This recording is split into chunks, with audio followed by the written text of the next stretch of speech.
very unfortunate, but the last 6 years of mosquito control management has been a disappointing case of dropping the ball. And I'm going to tell you a little bit about why, because I've looked into this in the last little while, because this issue's come up again. Mostly what has happened is, in order to meet budget targets, programs have been cut, staff have been reduced, and frontline services have been affected. These programs and support, if they had been in place, would have gone a long way to reduce the adult mosquito population. Source reduction was supposed to be a big part of the mosquito strategy, first introduced in 2003, and then again with the 2005 strategy.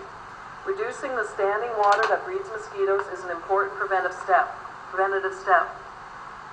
If we took these actions, we could reduce the need for fogging, and then there would not be a need to be debating these buffer zones.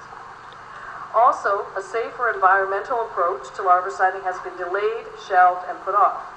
The use of Dursban for larviciding is bad for a couple of reasons. First of all, Dursban kills off the natural predators of mosquitoes. An expanded larvicide program with a biological agent would not have done this. Killing off dragonflies and other predators of mosquitoes works against the goal of reducing the adult mosquito population. The other reason Dursban needs to stop is that it is going to be banned by the federal government for environmental and public health reasons. The federal government doesn't go around banning things lightly. There has to be a good reason why this is being banned, and it's been talked about for a long time, and the ban's been delayed, but it is coming.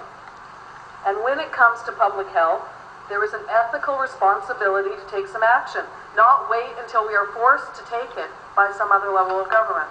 But this council has not acted on getting off of Dursban in spite of a promise to do this by 2007. Year after year in each budget, the money was taken out and deferred to future years.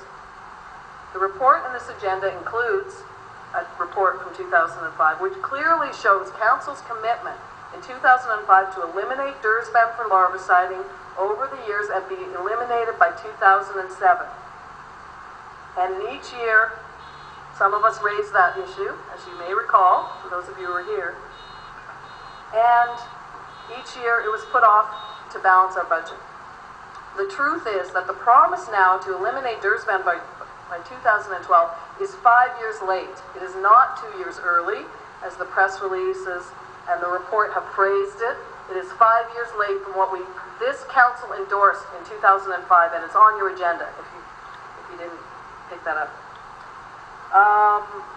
Another source reduction project has been cut by this council. In 2003, council created a program called TEAM under the Blueprint Strategy for Mosquito Control. Targeted environmental action against mosquitoes was aimed at increasing public education and mosquito breeding source reduction. The TEAM project included a door-to-door home audit and backyard cleanup initiative that eliminated potential mosquito breeding sources. This program was eventually killed off through budget reductions and stopped around 2007, 2008. These are clearly cuts to frontline services, for one thing, which we've been told have not supposed to have been happening. But second of all, it was part of an abandoned source reduction strategy to reduce the presence of adult mosquitoes and hence reduce the need to fog and have buffer zones for those who don't want to be fogged. And when this strategy was brought in, it was part of the understanding that council came to that we would try to reduce the need to fog because of the conflicts between those who don't want it and obviously for many good reasons.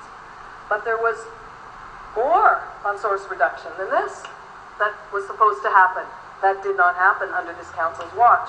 On page 1 of a report from March 23rd, 2005, adopted by council, it shows the intent of promoting site reduction on public and private lands for the purpose of enhancing our measures to reduce the need for fogging with malathion. Under the heading Source Reduction on page 3112, it says, adding a staff position to the insect control branch to coordinate source reduction planning would assist in identifying larval development sites that could be repaired, filled, or corrected to improve drainage within the city of Winnipeg. Eradication of these larval development sources would be planned in collaboration with public works and other civic departments. This job was never filled, and the position was later eliminated as part of the cuts to WAPSO staff. The irony is that having a full-time person coordinating the reduction of sources for mosquito breeding would have saved the city money on larviciding costs, and that was part of the plan too, because we would have had the larvicide less. That was a good idea. But now, in the 11th hour, in the midst of a mosquito season, right before an election, we have a report in front of us which attempts to give the impression that this council is being very proactive. It calls on the province to pay for eliminating Gerbasi by 2012, which again, 5 years late, not 2 years early. And I know why it's 2012, because there's none left. We have to stop in 2012. We can't get any more. And so we are doing this in the 11th hour with our back to the wall. We didn't do the right thing. Okay, I hope we do. And I do support doing this now. And I do support it. We have to. But I don't like the fact that the report says right in at 2 years early when it's 5 years late. And I think that's very misleading.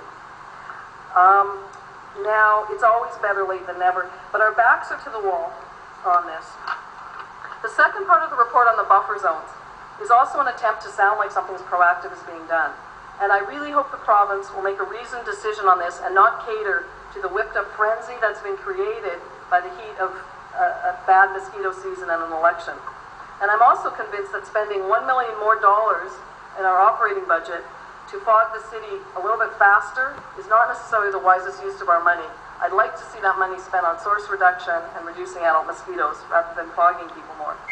We have a moral obligation, and it was brought up earlier that this is an actual human rights issue. This really is not something, and I think if you spoke to our administration, they would not be comfortable with eliminating buffer zones because there's a human rights issue to deal with the significant minority of people to protect the rights of a significant minority of people who do not want chemicals put on them, their children, and their pets. This push on the buffer zone is what is meant by the phrase, the tyranny of the majority. That's a real concept. I know I've said it before here and people just dismiss it, but it's actually something that happens when human rights are ignored. And we are supposed to be the leaders and lead with some courage, not just take a poll and figure out what will get us the most votes in the next few months. Many people have chemical sensitivities and other health concerns. And don't forget, the buffer zones only apply for nuisance mosquito spraying. They're not talking about public health threats like West Nile and such. So instead of recognizing the complexity of the issue and our obligation to consider human rights and minority rights, the bandwagon is full of elected officials, by their words, who are encouraging neighbors to point fingers at each other and turn on each other. You know, it's the buffer zones, it's the buffer zones. Instead of pointing blaming fingers at a minority of citizens who aren't comfortable having themselves, their children, and their pets doused with chemicals, perhaps the leaders of the city should have done whatever they could have to reduce the mosquito population through things such as source reduction, instead of cutting all of that out of our budget. And in other provinces, such as Ontario, Quebec, New Brunswick, and Nova Scotia, there are full provincial bans on the use of cosmetic pesticides by private citizens on their own property. They are banned in all of those provinces, the majority of the population of Canada, because these chemicals get into everyone else's environment and is a violation of basic health rights. And in those provinces, each citizen has a right to a safe environment. We need to wake up in the province of Manitoba and in this city and face the environmental impacts and recognize our connection with nature across the country to reduce the use of non-essential pesticides. And Manitoba and Winnipeg are acting like ostriches, putting our heads in the sand, being addicted to chemicals, as we always have been, as long as I can remember. And furthermore, the discord between those who feel sprayed is being whipped up and stoked in order to score political points, and I think that's very wrong. The motion to reduce the notice given for fogging and to shrink the buffer zones is not based on any knowledge or science. The report in front of us does not provide research justifying that, and I hope if this thing passes, which I'm sure it will, that the province will have the courage to make sure that whatever they do protects the growing minority of people who don't want to be exposed unnecessarily to chemicals. Almost 20% of the people in my ward, and more in Councillor Smith's ward, have registered for buffer zones. They've taken the time to come down and say, I don't want this on me. That's 20% ignoring their rights completely. Discussions like this should occur thoughtfully, not in the heat of an election campaign. We're probably not even going to be able to change anything this year anyway. So this was all unnecessary completely. And in the conclusion, where the rubber hits the road is in our budget. That's where the truth comes out. Cuts to source reduction community projects, cuts to source reduction staff, lack of action on eliminating risky chemicals that kill the natural predators of mosquitoes. It's a real shame that the mosquito strategy has been derailed by a lack of financial commitment or concern for the environment. Thank you, Mr. Speaker.